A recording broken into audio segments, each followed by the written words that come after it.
about fire training virtual reality experience. So I created this poster using Microsoft Publisher.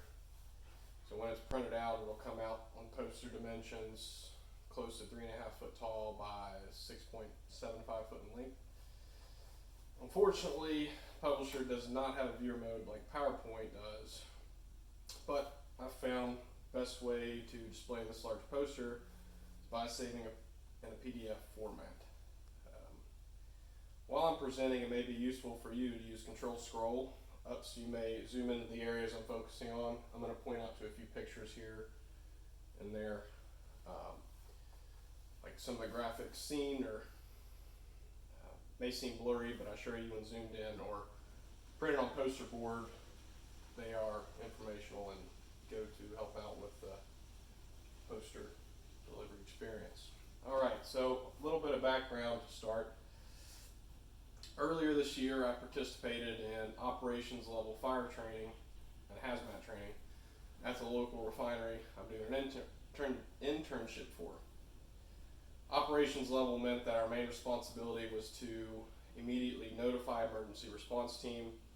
Once the ERT was notified, we were expected to attempt to put out if it was deemed safe to do so. During the 3-day program, most time was spent in the classroom. We were trained how to put out a live fire from a malfunctioning pump that would spread to the oil pan. Here's a picture of it right here. I'll do a quick zoom in kind of to give you an idea.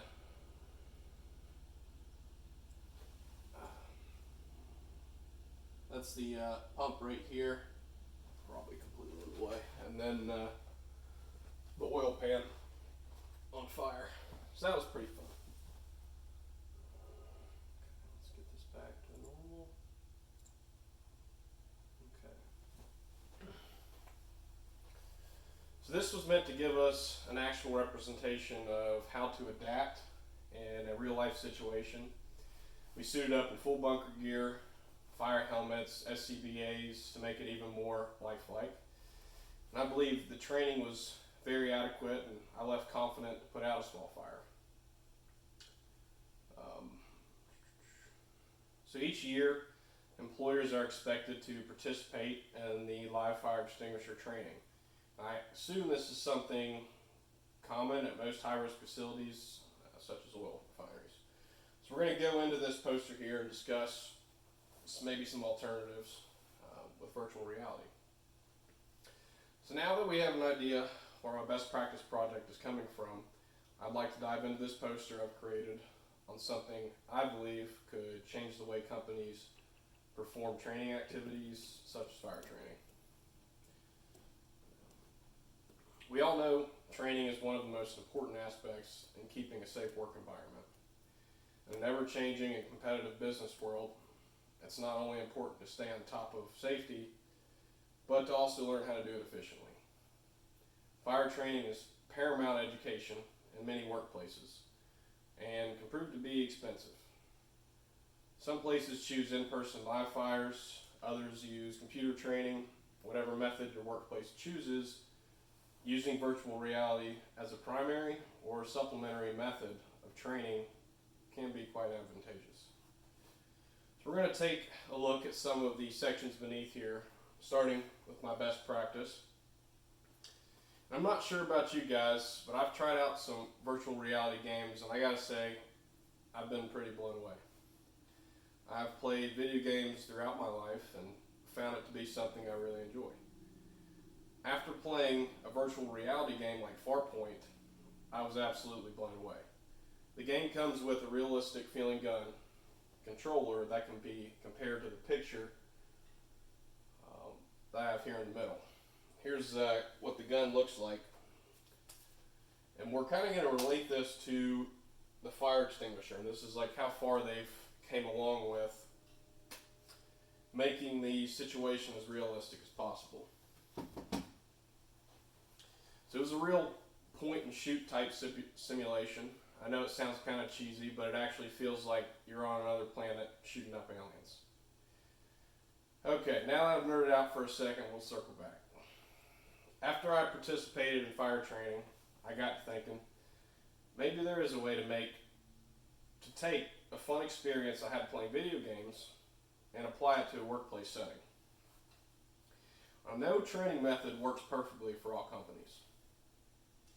It's important to distinguish when and why to use VR training over traditional methods. VR can be limited in providing a true representation of how to put out a live fire. Below, there are multiple cases VR can be used in place of or in conjunction with traditional methods of training that I just participated in. So, high-risk facilities, such as refineries, may require annual recertification of fire training. Recertification classes using VR could provide major annual cost savings. So another place where it may benefit would be low-risk facilities. They may choose to use VR training altogether. Swap computer-based training for a more immersive experience. And then my third place that it may benefit would be maybe employees who would not normally be trained. The more educated staff on site, the better protected your workplace is going to be. So I'm going to zoom in for you guys so we can take a quick look at the graphics that I've put in here. I know you guys are going to be familiar with these, and we'll kind of discuss how these relate to the VR experience that I'd like to talk about training. Okay, so here's PASS. But I have to assume most of us working in general industry have seen this at least once in their life. Pass, pull, aim, squeeze, and sweep. I'm going to do a quick demonstration here to help get the point I'd like to make across. So here we got our fire extinguisher. We start by pulling the pin, toss that. We're going to aim at the base of the fire. We'll pretend this VR headset is the fire. So this nozzle, we'd be aiming here at the base.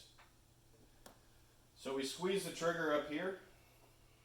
We'll start to propel out the extinguisher substance, and you want to sweep so that you're covering all this area down here at the base of the fire.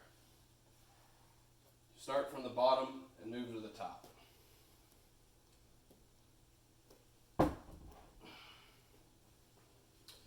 It's also important to remember to test the extinguisher while approaching the fire, giving it a couple squeezes.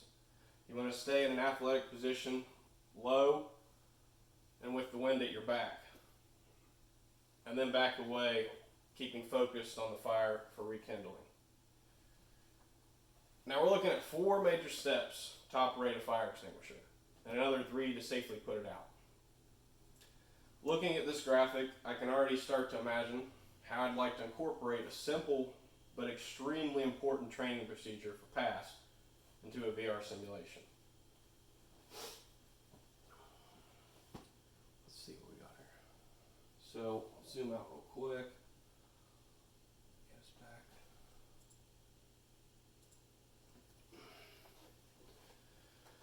So, excuse me, we'll switch over to our fire classification. One more graphic I'd like to show you guys. Now we've all seen this one here before too, I believe. The other graphic I've got here, fire classification. It's another extremely important topic that I haven't seen trained very well in my short career. Normally, it's similar to showing the room this and quizzing them on which letter corresponds to the classification of fire. But picture a VR simulation where the trainee is looking at a simulated electrical fire, and in front of them is a table with each type of extinguisher on it. Now, memorization is easy to do in a classroom, but sometimes people freeze up when making decisions. What if the trainee decides to pick up a Class A extinguisher only for an electrical fire? Well, in a real-life situation, they're more than likely going to electrocute themselves, but we put them in an intense VR simulation and we'll get them comfortable in identifying extinguisher while the fire is taking place. It may give them the training they need to put the fire out safely. Now, the cool thing about some of the training I'm mentioning is that it's already here. Do a quick YouTube search on virtual reality fire training, and you'll be sure to find something very close to what I'm referring to. Now, I'm not here to advertise any certain company or brand. I'm just trying to encourage those looking for more immersive experience and training exercise to consider taking a look at virtual reality. Not only are you going to help your employees feel more confident, there's some major cost savings your employer will be sure to thank you for. Now in the next section, I'm going to try and explain the cost savings from the fire training program that I just participated in. We'll zoom out here real quick and get us a better view of this poster.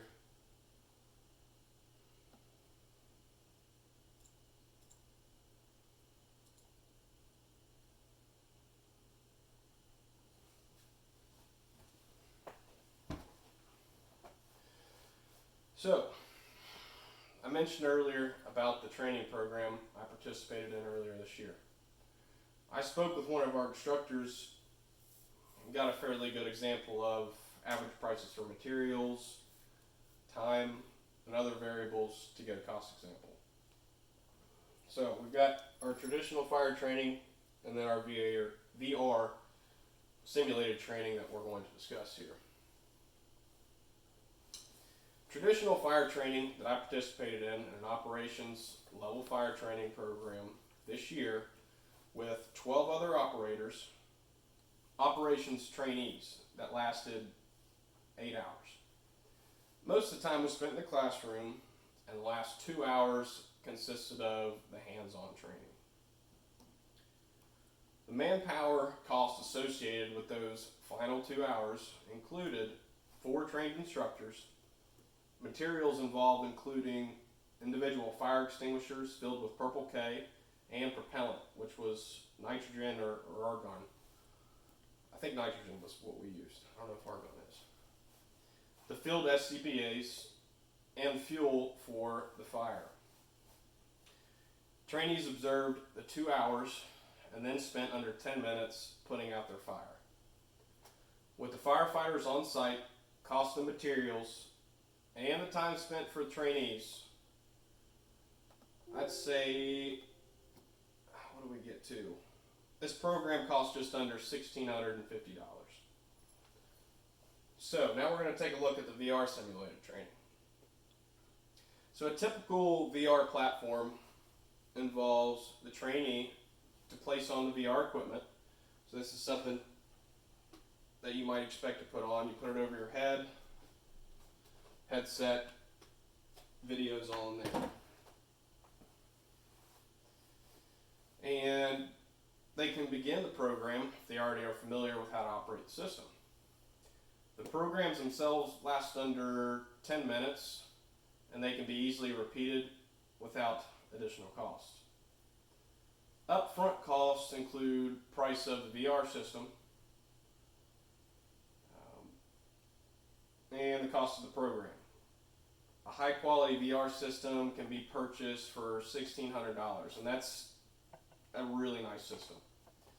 And it can be used multiple times for no additional cost. The cost of the VR simulation costs around $60 and also needs only purchased once. It's the price of a video game.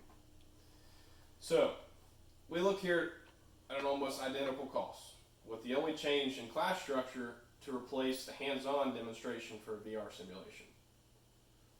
All other classroom time was unaccounted for because I wanted to get a realistic comparison between the traditional method that took 2 hours for all the guys to go through and the VR. So, the VR system can be used multiple times without purchasing any additional materials. With the traditional method, you're spending $1,650 every single time there's a new fire training. I know at least for the refinery I'm working at, they provide an abundance of fire training each year to new trainees and recertifying employees. So breaking it down, yes, VR can be done much cheaper. The next thing you have to ask yourself, if you're willing to substitute the real thing, excuse me one moment, we just lost camera. Got the cat over here. You get that set up on me again? Good.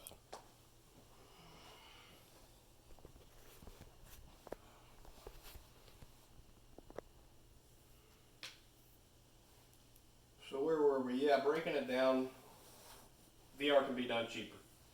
Next thing you got to ask yourself is if you're willing to substitute the real thing for a simulated experience. Now, I've been hyping up VR a lot, but don't get me wrong, putting out that fire was a heck of a good time, and I gathered confidence to put out a live one. But as a safety professional, I'm not here to persuade you to choose. And on that note, I'm going to move out to the closing comments that may provide more insight on when and why to choose VR. So, when deciding to try a VR platform, choosing the right simulation is critical. Keep it basic. Be sure not to expect an employee to perform outside of the training provided. Use VR for light training procedures, such as PASS, or choosing the fire classifications. Next, to performing the act in real life, VR is the next best hands-on experience that one can get. Most places of employment are already using or passing off training to computer quizzes.